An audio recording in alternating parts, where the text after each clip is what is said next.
2024 সালের 5ই আগস্ট আমার কাছে মনে হয়েছে বাংলাদেশ ইসলামের জন্য প্রস্তুত এবং আল্লাহ তাআলা এটাকে কবুল করেছেন।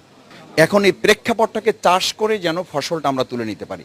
আসসালামু আলাইকুম ওয়া রাহমাতুল্লাহি ওয়া বারাকাতুহু। আমাদের শ্রদ্ধাভাজন হোস্ট, আমাদের প্রিয় মাতৃভূমি বাংলাদেশে গণ্ডি ছাড়িয়ে গোটা পৃথিবীর মানচিত্রেই শ্রদ্ধেয় ডক্টর মাওলানা মিজানুর রহমান আজহারি ভাইয়ের আজকের এই আমন্ত্রণে আমরা যারা এখানে এসেছেন, আমরা প্রথমে আল্লাহ শুকরিয়া আদায় করি আলহামদুলিল্লাহ, যেরকম একটা বরকতপূর্ণ আয়োজনে আমাদেরকে আল্লাহ তাআলা শামিল হওয়ার তৌফিক দিয়েছেন। আমি দুটো ছোট কথা বলতে চাই, 2 মিনিটের কম সময় শেষ করতে পারলে আমার জন্য ভালো হবে।